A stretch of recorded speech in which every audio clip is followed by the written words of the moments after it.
بسم اللہ الرحمن الرحیم۔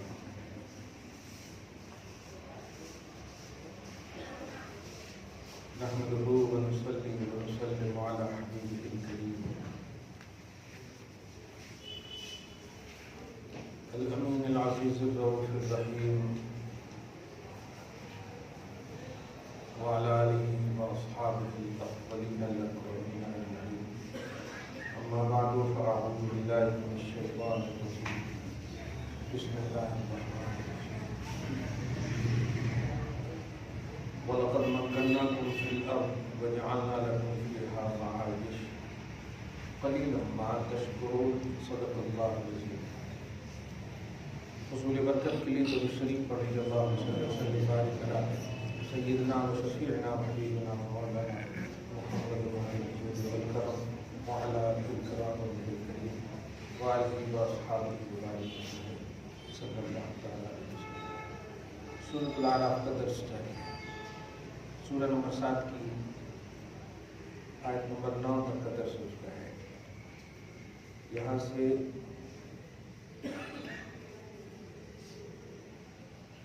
اللہ سبحانہ مستقل تفصیلی عنوان کو ذکر کر رہا ہے۔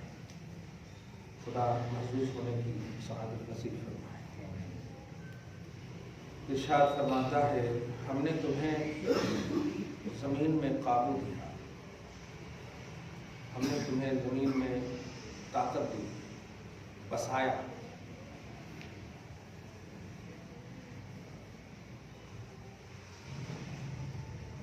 معلوم ہوتا ہے کہ مالک کا عقیدہ جو اہل سنت و جماعت کا ہے، یہ توحید کا عقیدہ ہے۔ مخلوق کو مالک سمجھنا، یہ اللہ پاک لفظ مکنہ حکم پر غور کرے، مکنہ یمکن التمکین، قدرت بخشی، قادر بنائے، قادر نے قادر بنایا، بڑا اہم عقیدہ۔ وَجَعَلْنَا لَكُمْ فِيهَا مَعَيْشَةً، اور تمہارے فائدے کے لیے زمین میں گزر بسر کے لیے، معاش معیش کے لیے بہت سارے اسباب رکھے۔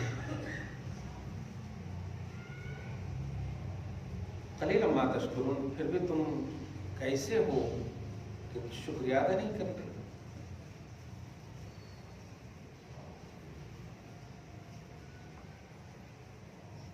اب جو آیت آ رہی ہے یہ ہے، وہ میں نے اس لیے چھوڑا تھا اس آیت کو کہ اللہ پاک سب سے پہلے پوزیشن بتاتا ہے قوم، خاص طور سے اپنے رسپیکٹڈ بندے کی عظمتوں کا جب اظہار کرنا مقصود ہو تو پہلے اپنا پوزیشن بتاتا ہے۔ آپ سمجھ رہے ہیں؟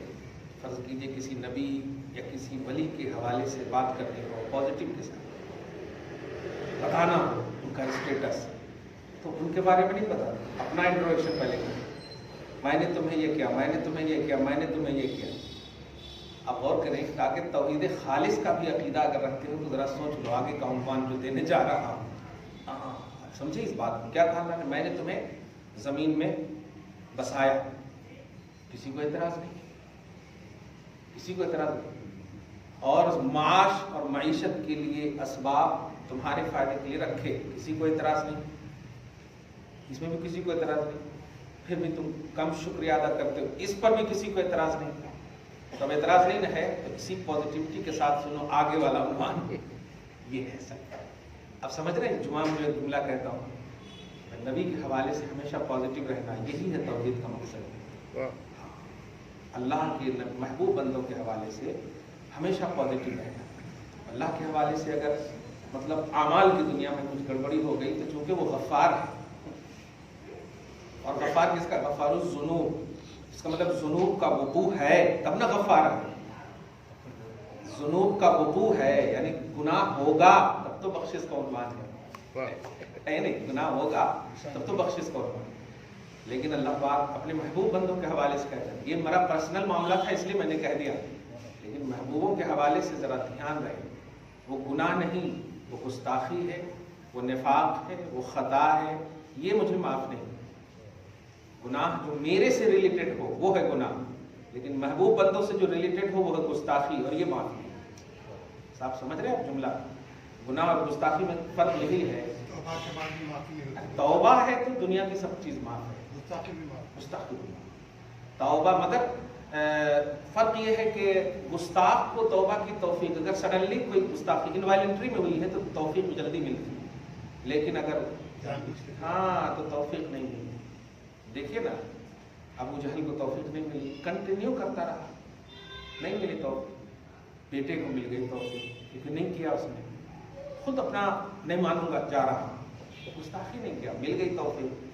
تو گستاخ کو توفیق نہیں ملتی، پھر بھی اللہ کی بارگاہ سے امید رکھنا چاہیے، دعا بھی کرنا چاہیے، اللہ سب کو سچا پکا عاشق بنا دے۔ ہاں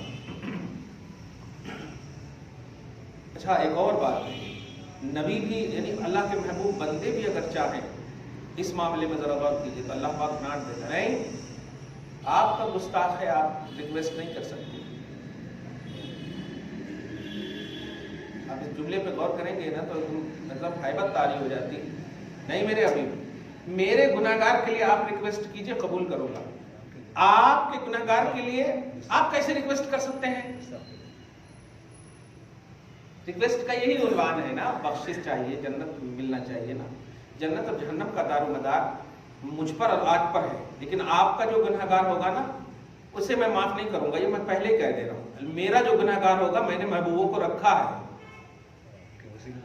میں نے محبوبوں کو رکھا ہے، ہاں معاف کر دے مولا معاف کر دو، تو گناہگار ہوگا تو آپ گزارش کریں گے، آپ کا گناہگار ہوگا تو میں گزارش کروں آپ سے،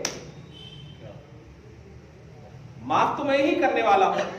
سوال یہ ہے کہ جو شفیع تھا، جو ریکویسٹر تھا، جو ضامن تھا، اب اسی سمجھیے نا کہ آپ سے میرا کام بننے والا اور میں آپ ہی کی توہین کروں، تو جہاں کام بننے والا ہے بنے گا نہیں، یہی ہے سر۔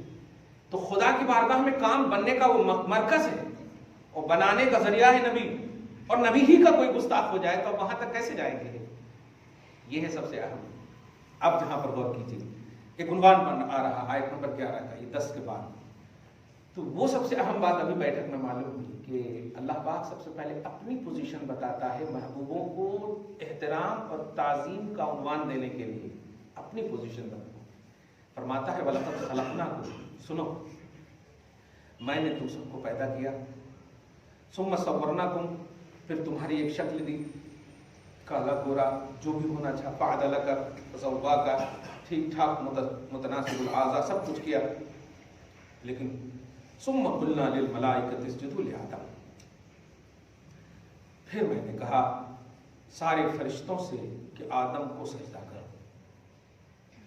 یہیں پر آ کر کے چپ کر جاتے ہیں جو لوگ صرف ترجمہ کی دنیا میں جیتے ہیں، علم، نبی، علی، یعنی نبی کے بعد صحابہ، یہ جو مطلب علم جو ہے یہ کتابوں کا نام نہیں ہے، یاد رکھیے گا، علم کتابوں کا نام نہیں ہے، علم نبی صلی اللہ علیہ وسلم کی ذات کی معرفت کا نام ہے، اور ذات کی معرفت کے لیے آپ کو دیکھنا ہوگا کہ وہ ذات کہاں کیسے کیوں، پورا ڈیٹیل جس کو کہے گا۔ لوگ صرف اب جیسے دیکھیے ایک لفظ آتا فَاسْجُدُوا لِلَّهِ، سورہ قمر میں پڑھے ہوں گے، سورہ قمر سے پہلے سورہ نجم ہے جو آخری آیت ہے فَاسْجُدُوا لِلَّهِ وَاعْبُدُوا، اس کے بعد سورہ قمر شروع ہوتا ہے پارہ نمبر 21 میں، فَاسْجُدُوا لِلَّهِ، کس کے لیے سجدہ کرو؟ اللہ کے لیے، فَاسْجُدُوا لِلَّهِ، اللہ کے لیے، اس کو کہتے ہیں مسجود لہو، اللہ جس کے لیے سجدہ کیا جائے، یہ صرف اللہ، مسجود لہو، اللہ کے علاوہ کوئی نہیں، مسجود الیہ، آسان سے ٹینشن نہیں لیجیے، دیکھیے گا نا، مسجود الیہ، دیکھیں نا انگلش میں بول دے رہا ہوں، فور مانے لیے اور ٹو مانے تک، ایک دم صاف صاف ہے نا، فور می میرے لیے، ٹو می مجھ تک، تو فور می یہ جملہ جو ہے یہ صرف اللہ کے لیے، سجدہ اونلی فار گاڈ ریئل، یہ ہے سب صرف اللہ ہی کے لیے سجدہ ہے، لیکن کسی کی طرف سجدہ کرنا یہ ہو سکتا ہے یا ہے متوجہن الی جہت الکعبہ، متوجہن الی اللہ نہیں کہتے ہیں، نیت کی میں نے 3 رکعت نماز مغرب کی واسطے اللہ کی، لیکن توجہ کس کی طرف؟ کعبہ کی طرف. ہاں ماشاءاللہ اچھا ہو. سجدے تلاوت واجب ہے، امیڈیٹلی بھول گئے تو کبھی بھی واجب ہے، گنہگار ہوں گے مطلب کبھی بھی، اگر فوراً اگر کرنا ہے تو اسی وقت، لیکن اس کے لیے کھڑا ہونا وغیرہ نہیں، فوراً کر لے سکتے. ہاں اچھا پڑھے تھے کیا آپ؟ چلیے. تو میں یہ جو بتانے جا رہا ہوں، مسجود لہو ایک لفظ آتا ہے عربی میں، اور ایک لفظ آتا ہے مسجود الیہ. جس کو سجدہ کیا جائے وہ ہے صرف اللہ، اور جس کی طرف سجدہ کیا جائے وہ ہے کعبہ. آپ کی مدینہ مسجد بھی دیکھ لیے انڈیا میں، کعبہ میں تو چاروں طرف سے آپ سجدہ ہے نہیں، چاروں طرف سجدہ ہو سکتا ہے. کعبہ میں تو چاروں طرف سجدہ ہو سکتا ہے، لیکن انڈیا میں صرف مغرب کی طرف ہے. یہ خاص سبد ہے. مطلب یہ کہ سجدہ جو ہے کسی کی طرف ہو سکتا ہے، لیکن سجدہ کسی کے لیے نہیں ہو سکتا سوائے اللہ کے. اب کسی کی طرف کی عربی الہ آتی ہے، ٹو جس کو کہیں، اور کسی کے لیے کی عربی لام آتی ہے جسے فور کہیں. ایک دم کلیئر ہے. اب یہاں پر دیکھیں اللہ فرماتا اسجدوا لے آدم، الہ آدم نہیں ہے. یہی سمجھانا تھا مجھے. فسجدوا لے آدم، ہم نے کہا کہ آدم کو سجدہ کرو. مسجود لہو نے خود مسجود لہو بنایا آدم کو. یہ ہے سب سے اہم بات جو اس میں گہرائی اور گہرائی آسانی سے ایک دم. مسجود لہو جو صرف اللہ ہے، کسی کو سجدہ نہیں کر سکتے آپ، لیکن اللہ خود کہہ رہا ہے کہ آدم کو سجدہ کرو. اب آپ بتائیے لفظ تو ایک دم وہی ہے نا، لے آدم، الہ آدم ہوتا تو ہم چلتے. تو اب اس لفظ کو سمجھنے کے لیے آپ بتائیے کہاں جائیں، کون سی ڈکشنری کا مطالعہ کریں. اگر نبی کی بارگاہ میں نہیں پہنچتے ہیں کیا ہمیں سمجھ میں آ سکتی ہے بات؟ کیونکہ لہو کا لفظ ہے، جیسے ٹو اور فور کا لفظ ہے. ان ڈکشنری میں تو ایک ہی معنی دیتا ہے، بس کلیئر بات ہے، ایک دم ایک ہی معنی کے لیے، کسی کو. اب یہاں پر تفسیر ابن کثیر وغیرہ نے اور تفسیر کبیر وغیرہ نے ایک تفسیر تو یہ کی ہے کہ یہاں پر آدم شکل ہے بس، لیکن اس شکل پر اللہ پاک نے نور محمدی کو ڈالا، جس کو کہے نور محمدی کو ڈالا. پہلے شکل بنائے، کہا نا ہم نے صورت بنائی، اور صورت بنانے کے بعد سجدہ کا معاملہ ہے. تو صورت بنانے کے بعد جب نور محمدی ڈالا، روح محمدی ڈالا جس کو کہے، اس کے بعد اللہ تعالیٰ نے کہا کہ سجدہ کرو. دھیان دیجیے، اس کے بعد کہا سجدہ کرو. ایک مفہوم یہ کہا تفسیر کبیر، ایک مفہوم یہ کہا کہ سجدہ خالص اللہ کے لیے تھا، قبلہ حضرت آدم علیہ السلام اور تعظیم نور محمدی کی تھی. ایک لفظ میں کتنا مفہوم دیا. آپ ذرا جو میں اس کو جملے پہ غور کیجئے، سجدہ صرف اللہ ہی کے لیے ہے. یہاں آدم علیہ السلام جہت تھے اور تعظیم وہاں پر کس کی تھی؟ نبی صلی اللہ علیہ وسلم. اب کیسے؟ ذرا سنیے، بخاری شریف اور مسلم شریف کی حدیث پاک سنیے. امام صاحب یہاں پر دیکھیے گا تشریح کرنے والے کیسے پھسلتے ہیں اور اس کو بڑے پازیٹیو انداز میں سنیے. نماز اللہ کے لیے ہے، دھیان دیجیے، نماز اللہ کے لیے ہے اور اقامت رسول اللہ کے لیے. حاضر ہے نا دماغ؟ اقامت سمجھا؟ یہ جو مؤذن سب سکھن اذان دیتے ہیں، سکھن جو بولتے ہیں، اقامت بولے تکبیر. نماز کس کے لیے ہے؟ اللہ کے لیے. تھوڑا سی ٹینشن آنا تو مزہ آتا سنا سمجھانے میں. نماز اللہ کے لیے اور اقامت رسول اللہ کے لیے. وہی تو کہہ رہا ہوں، نماز اللہ کے لیے، کیونکہ گفتگو بڑی اہم ہے یہاں پہ، اسی لیے بڑا عنوان آ رہا ہے اہم. نماز اللہ کے لیے، اقامت رسول اللہ کے لیے. اب بخاری مسلم کی حدیث سے اس کی توضیح سنیے. نبی صلی اللہ علیہ وسلم اب صحابہ ہیں، کتاب الصلاۃ کی بڑی، بلکہ کتاب الاذان کی بھی یہ حدیث ہے، ایک دم ابتدا میں یہ حدیث ہے، اذا اقیمت الصلاۃ فلا تقوموا. نبی کیا کہہ رہے ہیں؟ جب نماز کی اقامت کہی جائے تو کھڑے مت ہو. یہ کون کہہ رہے ہیں؟ اس جملے پہ غور کریں آپ. جب نماز کی اقامت کہی جائے تو کھڑے نہیں ہونا، حتی تراؤنی، جب تک مجھے نہ دیکھ لو. یہ دو لفظ کو سمجھنا ہے، امت کا جھگڑا بھی ختم ہو جائے گا. سمجھیے گا، آپ ادھر نہیں جائیے گا. میں بڑی اہم بات کہہ رہا ہوں اس میں. نبی علیہ الصلوۃ والسلام نے کیا کہا؟ ابھی میں عبدالحق دہلوی کی ایک لمبی بات لا ہی نہیں رہا ہوں یہاں پہ، ابھی صرف لفظ کو سمجھا رہا ہوں. اذا اقیمت الصلاۃ فلا تقوموا، جب اقامت کہی جائے تو کھڑے اس وقت تک مت ہونا جب تک کہ مجھے نہ دیکھ لو. اب یہاں پر جو آپ کے اندر آسانی سا جواب آ رہا ہے، ہاؤ حضور صلی اللہ علیہ وسلم تو آتے تھے اس وقت جب حی علی الصلاۃ یا حی علی الفلاح کا وقت ہوتا، اس وقت آتے تھے.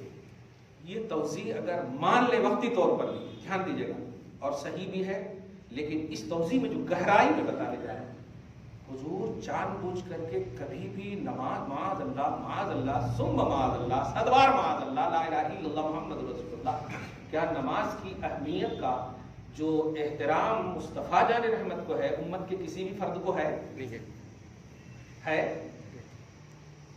اب جب یہ حدیث پاک نبی نے فرمایا، اگر یہ عارضی چیز ہوتی یا وقتی چیز ہوتی کہ چونکہ مجھے نماز کے وقت ہی میں حی علی الصلاۃ تک کام رہتا، دھیان دیجیے گا، میں یہی جو وضاحت کر رہا ہوں، جو عموماً کہتے ہیں نا کہ حی علی الصلاۃ پہ آتے تھے، تو سوال یہ ہے کہ آپ آتے تھے، کیوں آتے تھے؟ اللہ اکبر کے وقت کیوں نہیں آتے تھے؟ اللہ اکبر کے وقت کیوں نہیں آتے تھے؟ یہ امت کو بتانا ہے. نماز تو اللہ کے لیے پڑھو گے، لیکن اقامت جو ہو رہی ہے وہ مصطفیٰ کے لیے ہو رہی ہے، اس کو سمجھو. میں یہاں کاہلی کی بنیاد پر نہیں روز آتا ہوں حی علی الصلاۃ پر، اقامت میں حی علی الصلاۃ یا حی علی الفلاح پر یہ اس لیے نہیں آتا ہوں. اور بخاری شریف کی ابتدا میں بنیادی حدیثوں میں سے اس کو جگہ دے کر امام بخاری نے جہاں اعمال کا درس دیا ہے وہیں تعظیم رسالت کا بھی درس دیا ہے. اس جملے پہ غور کریں، آپ فلا تقوموا پر غور کریں کہ کھڑے مت ہونا، پہلے تو آرڈر ہے، یہاں پر نہ کھڑے ہونے کا آرڈر ہے. اس لفظ پر کیسے عمل کریں گے آپ بتائیے؟ تو آج توضیح یہی کرتے، ہاں حضور صلی اللہ علیہ وسلم، اور ایک حدیث تو عجیب گڑھ لیے ہیں لوگ کہ حضرت عمر مار کے، میں نے عمر تک مت جاؤ، ابھی وہ ابو بکر اس سے پہلے ہیں، ان تک بھی ہم نہیں جائیں گے، جب نبی کے پاس نہیں ملے گا تب جائیں گے عمر تک. صحیح ہے؟ اور ابھی نبی کے پاس ہمیں مل رہا ہے کہ نہ کھڑے ہو اس وقت تک جب تک کہ مجھے نہ دیکھ لو. تو کیا حضور مطلب اپنی عادت بنا لیے تھے حی علی الصلاۃ تک دکھانے کی؟ نہیں، یہ تھا مقصد. نماز خدا کے لیے ہے، اقامت میرے لیے ہے. اس لیے غور کیجیے آپ آگے جو کہا، اللہ اکبر اللہ اکبر اللہ اکبر اللہ اکبر، اشہد ان لا الہ الا اللہ اشہد ان لا الہ الا اللہ اشہد ان محمد رسول اللہ اشہد ان محمد رسول اللہ. اب ذرا غور کیجیے گا، حی علی الصلاۃ حی علی الصلاۃ حی علی الفلاح حی علی الفلاح. اقامت میں اضافہ کس چیز کا ہے؟ قد قامت الصلاۃ قد قامت الصلاۃ. یہیں پر نہ کہا جا رہا ہے کھڑے ہونے. سوال یہ ہے کہ مؤذن یہی جملہ قد قامت الصلاۃ کے علاوہ وہاں بھی تو کہا تھا نا، ابھی وہاں کیوں نہیں کھڑے ہوئے آپ؟ معلوم ہوا کہ یہ کلمات جو ہے نماز کے کھڑے ہونے کے لیے ہے ہی نہیں، وہ تو اعلان کے لیے ہے. نماز اللہ کے لیے ہے، اقامت مصطفیٰ کے لیے. قد قامت الصلاۃ تک مصطفیٰ جان رحمت مصلی پہ آ کر کھڑے ہوتے. اور یہ حتی ترونی میں اس لفظ پہ غور کریں گے، جب تک کہ تم مجھے نہ دیکھ لو. کوئی بھی صحابی اس روایت کے اگینسٹ یا اس روایت کے خلاف نہیں بول رہے کہ عموماً حضور کو کام پڑ جاتا پانچوں وقت کی نماز میں اللہ اکبر سے لے کر قد قامت الصلاۃ تک. کسی نے نہیں فرمایا. تو اب بتائیے شریعت پر جرأت کون کر رہا ہے؟ شریعت پر جرأت آپ نہیں کر رہے ہیں، وہ لوگ کر رہے ہیں جو بس اللہ اکبر کے وقت کھڑے ہو جا رہے ہیں. سوال یہ نہیں ہے کہ آپ غلط کر رہے ہیں، سوال یہ ہے کہ جرأت ہے. یہ آپ سمجھیے حدیث بخاری کو، فلا تقوموا پر لفظ تقوموا پر غور کیجیے. لا تقوموا قیام سے ہے، لا تقوموا قم مانے کھڑے ہو جاؤ، جیسے قم باذن اللہ، اللہ کے لیے کھڑے ہو جاؤ. لا تقم مت کھڑے ہو، یہ مطلب لا تقوموا مت کھڑے ہو. اس کے بعد حتی ترونی جب تک کہ مجھے نہ دیکھ لو. آپ فرماتے ہیں شیخ عبدالحق محدث دہلوی، حضور پاک صلی اللہ علیہ وسلم اس وقت تشریف لاتے اپنے حجرے سے جب مؤذن حی علی الفلاح حی علی الصلاۃ یا قد قامت الصلاۃ پر رہتا عموماً. اب ذرا بتائیے کیا عادتاً ایسا تھا جو نماز امت پڑھے تو کہیں کہ میری آنکھوں کی ٹھنڈک ہے، وہاں پر کسل کوتاہی اس کا کچھ تصور دے سکتے ہیں؟ نہیں، حدیث دانی نہیں ہے، یہ حدیث فہمی نہیں ہے، جرأت ہے شریعت پر. اس لیے قرآن کا مطالعہ صحیح ہونا چاہیے، حدیث کا مطالعہ صحیح. تو یہاں پر بھی اس جدو لے آدم ظاہر کو دیکھیں تو حضرت آدم کو مسجود لہو ماننا پڑ رہا ہے. لیکن نہیں، مسجود لہو کبھی بھی کوئی بھی شرک جو ہے، دھیان دیجیے گا، کسی بھی مسلک میں کسی بھی زمانے میں کبھی بھی توحید بنا ہی نہیں. غیر اللہ کو سجدہ تعبدی کبھی بھی حلال نہیں. غیر اللہ کو سجدہ تعبدی کبھی بھی حلال نہیں. غیر اللہ کو سجدہ تعبدی ہمیشہ شرک ہے. لفظ سجدہ نہیں کہا میں نے، سجدہ تعبدی، عبادت کا سجدہ غیر اللہ کو ہمیشہ شرک رہا ہے. حرام تو یہ نیچے کی کوالٹی ہے. شرک کے مقابلے میں دھیان دیجئے گا، آپ غیر اللہ کو سجدہ تعظیمی کا عنوان نہیں لا سکتے. شرک کے مقابلے میں غیر اللہ کو سجدہ تعبدی سب سے پہلے آپ ثابت کریں کہ یہ سجدہ تعبدی کر رہے ہیں آپ، تب جا کر کے شرک کا عنوان بنے گا. اسی لیے احتیاط کے طور پر بھی اس مطلب شریعت محمدی میں غیر اللہ کو سجدہ حرام کہا گیا، تعظیم کا غیر اللہ کو سجدہ حرام کہا گیا. لیکن اس کو بھی امت مس یوز کر رہی ہے، بلکہ علماء مس یوز کر رہے ہیں. پہلے سجدہ کا تو کانسیپٹ بتاؤ امت کو. سجدہ کا جو کانسیپٹ نبی صلی اللہ علیہ وسلم، کیا بات ہے یار، تعلیمات نبوی کو غور کریں. حضور نے فرمایا کہ سجدہ کی یہ تعریف ہے کہ 7 حصے لگنے چاہیے. یہ ہے علماء کی تربیت. تب نہ وارث بنایا مصطفیٰ نے. علماء کی یہ ہے تربیت. لوگ دے رہے ہیں فتویٰ اور سمجھ رہے ہیں کہ بہت بڑا کام کر دیا ہم نے غیر اللہ. پہلے سجدہ کا کانسیپٹ تو پیش کر دو کہ ہے کیا سجدہ. ہر جھکنے کو سجدہ کیسے کہہ دیں گے یار؟ ماں کا قدم سر پہ نہیں ہوتا ہے، لیکن ایک بیٹے کو رب نے جھکایا ہے، اور جھکنے کے لیے قدم میں جھکنا ہوگا، وہ ہے زمین پر. تو کیا اسے بھی سجدہ کا نام دے دیں گے؟ نہیں، سجدہ کا نام دے دیں گے نہیں. ہر جھکنا سجدہ نہیں ہوتا. سجدہ کا کانسیپٹ ہے 7 اعضاء کا لگنا، پھر نیتوں کا بالارادہ کہ یہ سجدہ ہو رہا ہے جس کو میں سجدہ کر رہا ہوں. ہر جھکنا سجدہ نہیں ہوتا ہے. پھر بھی احتیاط اور کمال یہ کہ تشبہ بالعبادت سے بھی بچنا چاہیے. تو مسجود لہو خدا ہے، مسجود الی آدم ہے، معظم مصطفیٰ ہے. تو 3 چیز ہے اس ایک لفظ میں ہے. یہ تفسیر کبیر وغیرہ میں آپ دیکھیں فرماتے ہیں کہ ہم نے کہا آدم کو سجدہ کرو. حالانکہ توسیع ایک لفظ بھی ہو سکتی ہے، اللہ کہہ رہا ہے تو کر لینا چاہیے، جو مراد ہو وہ جانے، اتنا کہہ کے نکل جانا چاہیے. لیکن نہیں، اس پر اختلافات بہت ہیں. اس لیے فسجدوا، تو سارے فرشتے سجدہ کر لیے، الا ابلیس، مگر ابلیس، لم یکن من الساجدین، وہ سجدہ کرنے والوں میں سے نہ ہوا. مگر یہاں پر بس ایک بات میں تفسیر عزیزی وغیرہ کے حوالے سے بتانا چاہتا ہوں جو بہت اہم بات ہے اپنی مجلس کے حساب سے. اللہ پاک نے حضرت آدم علیہ السلام کو جب پیدا کیا، پوری روئے زمین سے مٹی منگوایا فرشتوں سے، پوری روئے زمین سے، پوری روئے زمین سے، یہاں تک کہ مٹی کی قسمیں 60 60 اتباعاً کا لفظ ہے، 60 قسموں کی مٹی دنیا میں. سمجھ رہے نا؟ اب ہم لوگ ابھی دیکھیں نہیں پر کتنی قسمیں نظر آ رہے ہیں، کالے گورے موٹے پتلے ہیں نہیں، سب نظر آ رہے ہیں کہ نہیں؟ ہاں، اسی لیے کہا گیا کہ ہماری قسمیں، اسی لیے کوئی موٹا ہے، کوئی پتلا ہے، کوئی الٹا ہے، کوئی الٹا، ہر طرح کی مٹی ہے. ہاں، 60 قسم کی مٹی. اور ان مٹی پر اللہ پاک نے 40 دن تک برسات فرمایا. ان مٹیوں پر وہ 40 پوری روئے زمین سے، قبضہ کا لفظ ہے کہ مٹھی لانے کے لیے. اب فرشتے کی مٹھی ہے، اپنی مٹھی ہے نہیں. اب کیسے لایا، کتنا لایا، وہ اللہ جانتا ہے. اب آپ حضرت آدم علیہ السلام 60 گز کے تھے. گز سمجھ رہے ہیں؟ ایک پاؤں یہاں رکھتے تھے، دوسرا پاؤں کعبہ میں خود. ان نافرمانیوں نے ہمیں یہ کر دیا. خیر، 40 دن تک مسلسل بارش نازل فرمائی، جس میں تفسیر کر جس میں 39 دن تک جو بارش تھی وہ غم کی بارش تھی. ایک دن صرف خوشی کی بارش نازل فرمائی. اب یہاں پر 40 اور ایک کو چھوڑ کر کے کہیں پرسنٹیج کے حساب سے دیکھیں تو 99% کس کی تھی؟ غم کی بارش تھی. اور 1% خوشی کی بارش تھی. کس پر؟ ہماری اصل حضرت آدم پر، آدم کی خمیر پر. اس سے ہماری ایک حیثیت سمجھ میں آتی ہے کہ ہماری زندگیوں میں غموں کے پہاڑ بھی آ جائیں اور ایک بھی خوشی کا عنوان ہو تو سمجھیے کہ ہم ابھی انسان ہیں.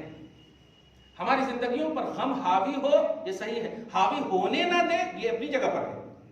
ہم چھوٹی سی خوشی میں بھی پورے غم کو اس مثال کو میں ہمیشہ اس آئینے میں دیتا ہوں، جیسے ہماری ماں اور بہنیں، ہماری بیویاں جب حمل سے ہوتی ہے، بچے جننے کا وقت آتا، پیٹ چروا لیتی ہیں اور بچے کو دیکھتے ہی اپنے پیٹ پر دھیان نہیں رہتا، خوشیوں میں مگن رہتی ہے.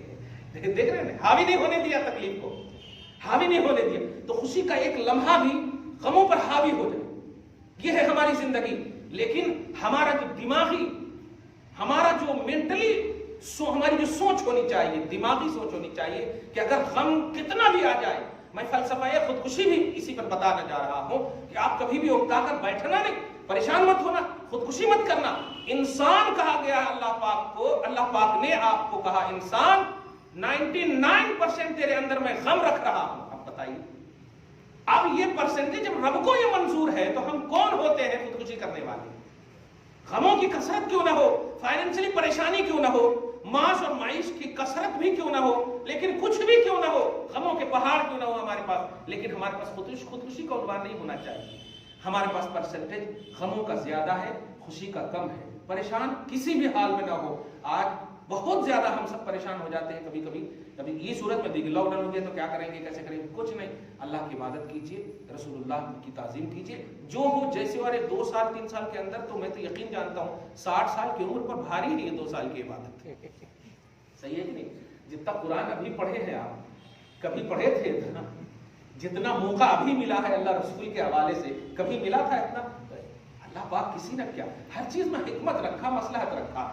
ایک بات. دوسری بات، لم یکن من الساجدین، یہ ابلیس سجدہ والوں میں سے نہ ہوا. وجہ اس کی تفصیل میں انشاءاللہ ایک مستقل عنوان ہے. ہاں کچھ سوال ہے کیا؟ ہاں مستقل ختم کر ہی دیتا ہوں کیونکہ ایک مستقل بڑا خوبصورت عنوان ہے. ایک لفظ آتا ہے معلم الملکوت اور ایک لفظ آتا ہے معلم الملکوت. میں زبر اور زیر کی وضاحت کرنے والا ہوں، اس کے لیے ذرا تھوڑا تفصیل طلب مسئلہ ہے، اس لیے اس کو یہیں تک رہنے دیں. تو انشاءاللہ اگر سوال ہے تو کر لیں آپ. ایک اہم سوال یہ ہے کہ اقامت کے وقت کب اٹھنا. تو آپ جیسا فرمائیں کہ حضور پاک صلی اللہ علیہ وسلم، ہم نے نہیں فرمایا، یہیں پر چپ کرتے آپ، جیسے کہ حدیث بخاری سے آپ نے فرمایا، ایسا بولیں آپ تو صحیح ہوتا. جی. تو مگر میں یہ محسوس کرتا ہوں کہ اس سلسلے میں کئی مساجد میں اس طرف کوئی توجہ نہیں دی جاتی. اور ایک مخصوص مساجد یہ ہے، اور یہاں بھی آگے ہم دیکھتے ہیں کہ مؤذن صاحب اقامت دیتے ہیں تو ایک 4 جنے بیٹھے ہوئے رہتے، 20 جنے جو ہے اگر مؤذن صاحب اذان دینا شروع کرتے تو جب سے کھڑے رہتے ہو، اقامت کو چھوڑ دو آپ، جب سے کھڑے ہوئے رہتے. مغرب میں اگر 10 منٹ پہلے آئے تو 10 منٹ پہلے سے کھڑے رہتے ہو، اذان ہوتی ہے، اقامت ہوتی، سب کھڑے ہوتے. تو آپ جو بخاری شریف کی حدیث بیان کریں کہ یہ کون سی حدیث سے جو ہے نہیں کھڑے رہنے کا ہے؟ کیا نہیں کھڑے رہنے کا مطلب یعنی ایسا کھڑے رہ جانے کا ہے کیا؟ بھئی کھڑے رہنے کا ایک ہی بیس میں نے اب تک جو سنا ہے، پوری دنیا کی کتاب کا مطالعہ تقریباً اس باب میں نے کر لیا ہے. میں نے ایک آرٹیکل بھی لکھ دیا ہے، وہ ہے پورے رائچور وغیرہ میں مدرسوں میں جہاں بھی ہوگا کہیں کہ وقت اقامت بیٹھنا، ایک عنوان بھی دے دیا. لیکن میں ان لوگوں سے جب ملا، مطلب بات کیا تو حضرت عمر مار مار کے کھڑا کرتے تھے. میں نے کہا کوئی ضعیف حدیث بھی تو بتا دو یار، کسی کتاب میں ریفرنس ٹو کانٹیکٹ بتا دو، کوئی ایسی کتاب بتا دو مار مار کے کھڑے کرتے. اگر وہ روایت مل بھی جاتی ہے نا تب بھی اس روایت کو ہم ابو بکر صدیق پر فوقیت نہیں دیں گے، اور ابو بکر صدیق کی بھی ملتی ہے تو نبی پر فوقیت نہیں دیں گے. نبی کی صراحت ہے کہ کھڑے مت ہو جب تک مجھے نہ دیکھ لو. تو حضور پاک صلی اللہ علیہ وسلم حی علی الفلاح پہ آتے تھے، اور آتے تھے کی بھی میں نے وضاحت کی. آتے تھے کی وضاحت یہ ہے کہ وہاں پر عادتاً نہیں ہے، حقیقتاً ہے. کیونکہ عادتاً مان لیں گے تو نبی کی توہین ہوگی کہ مطلب غفلت کرتے تھے کیا نبی؟ نہیں جیسے اپن لوگ کرتے نہیں. ارے ابھی ہے نا ٹائم کی، ابھی تراویح میں تو خاص طور سے ہے ہی نہیں. ابھی آج کتنا پڑھ پڑھنے والے ہیں، پہلی رکعت میں اتنا پڑھتے ہیں، ہاں چلو ٹھیک ہے بیٹھ رہے تھے. یہ اب اپن لوگوں کی عادت تو کیا یہی سوچ ہے معاذ اللہ. ایک اور ایک بات یہ ہے کہ میں جو کھل کے بولتا ہوں آپ کو کہ اہل سنت والجماعت کے مسجد یا اہل سنت جماعت کے لوگ بیٹھتے، جتنے غیر اہل سنت جماعت کے مساجد ہیں وہ جیسا اقامت شروع ہوتے اٹھ کے کھڑے رہے. تو آپ ان کے لیے ایک بس مطلب کسی سے بھی ایک آپ پوچھ لیں گے. میں نے جہاں تک پوچھا ہے، مطلب پیٹ میں بھی درس دیتا ہوں، میں نے جہاں تک پوچھا بیٹھ کر کے بھائی مجھے بتا دیجیے، کیونکہ میں کوئی مطلب نہ باب العلم ہوں نہ مدینۃ العلم ہوں، میں ان کی بارگاہوں کا خوش اچھی اینڈ نہیں ہوں. کلیئر بات ہے. وہ تو مدینۃ العلم ہونے کے باوجود اللہ ایک آیت اتارتا، میرے حبیب ابھی بھی آپ کا علم کمپلیٹ نہیں ہے، رب زدنی علما، مجھ سے مانگتے رہو علم. ارے باپ، رب زدنی علما، یہ سورہ طٰہٰ کی آیت ہے. ایسے دعا کرتے رہو، اے اللہ میرے علم کو اضافہ فرما. وہ بتائیے مدینۃ العلم مصطفیٰ جان رحمت کا علم خدا کی بارگاہ میں ابھی بھی تشنا لب ہے، تشنا لب ہے. سمجھ رہے ہیں؟ اس لیے آپ ایک بھی روایت حضرت عمر کی روایت، میں نے کہا وہی بتا دیجیے آپ، میں قلم بھی دیتا ہوں، بتا دیجیے کون سی کتاب میں میں بتا. یہ کیسی بات ہے؟ عمل آتھینٹک کر رہے ہو اور ریفرنس جو ہے کمزور رکھ رہے ہو. ایک بات بھی بول رہے ہیں کہ یہ تو حضور کے دور کی بات ہے، یہ بات کی وجہ ہونے سے ہم ایسا کر رہے ہیں. کلیئر بات. شریعت حضور ہی کی ہے اور حضور کے دور ہی سے ہے. شریعت میں کوئی چینجنگ نہیں ہوتی. وہی اپنے فالو کرنا 100%. شریعت میں کوئی چینجنگ نہیں ہوتی. آتے ہوئے دیکھتے ہوئے آپ سمجھیے شریعت کوئی چینجنگ نہیں. چھوٹی سی مثال، آپ کو جگہ سب سے لاسٹ میں ملی، اگرچہ آپ یہاں کے ٹرسٹی ہیں یا جو بھی ہیں، آپ وہیں پہ بیٹھے تھے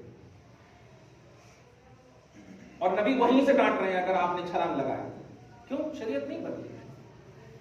حالانکہ آج بھی معاشرہ کیا کہتا ہے، اگر مفتی صاحب آگے تو لوگ ہٹنے لگتے، لیکن نہیں، مفتی صاحب پر بھی ذمہ داری ہے کہ وہیں پہ بیٹھے رہے.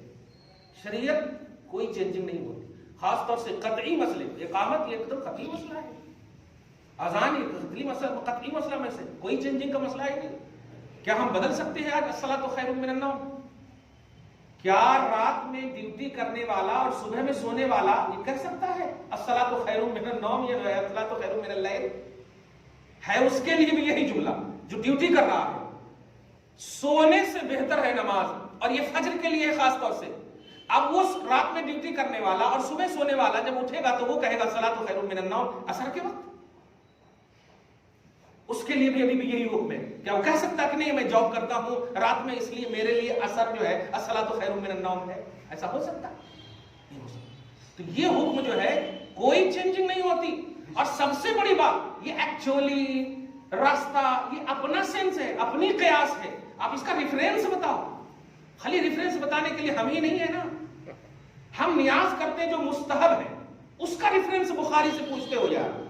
اور آپ اقامت جو نماز کے مطلب نماز کے معاملات ہیں اس کی دلیل کہہ رہے ہو کہ نہیں آتے جا رہے ہیں لوگ اس وجہ سے. اور سب سے بری توہین یہاں پر کیا ہے؟ حضور، یہ حضور کے زمانے میں، مطلب حضور علیہ الصلوۃ والسلام آج نہیں ہے، یہی مطلب ہوا. یہ تو بتا یہی مطلب ہوا. تو پھر آپ مومن کہاں رہے؟ کیونکہ اللہ پاک نے فرمایا کہ جب تک ایمان والے زندہ ہیں مصطفیٰ زندہ ہے. اب مصطفیٰ زندہ کا مطلب ایمان کی دلیل ہے مصطفیٰ. النبی اولیٰ بالمؤمنین من انفسہم، نبی مومنوں کی جانوں سے زیادہ قریب ہے. تو مومن جو ہوگا وہی نا ان کے جان سے قریب ہے نا. یہ تو اللہ پاک نے فرمایا. اچھا یہاں پر یہ بھی نہیں ہے کہ کان النبی صلی اللہ علیہ وسلم فی انفسہم یا من انفسہم، نبی صلی اللہ علیہ وسلم ان کی جانوں سے زیادہ قریب تھے، ایسا نہیں فرمایا ہے. اسی طرح دیکھیے لا الہ الا اللہ محمد رسول اللہ، اگر تھے کا جملہ کہتے ہیں تو پھر کلمہ بھی بدل دیجئے کہ اللہ کے سوا کوئی معبود نہیں ہے اور محمد اللہ کے رسول تھے، بول دیجیے آپ. پھر سینٹینس بدل جائے گا تھے کا. پھر کان محمد رسول اللہ صلی اللہ علیہ وسلم ایسا پڑھنا پڑے. پھر اشہد ان کان محمد پڑھنا پڑے گا کہ میں گواہی دیتا ہوں کہ بے شک محمد اللہ کے رسول تھے. یہ پھر نماز چینج کرنا، اذان چینج کرنا، سب میں کرنا.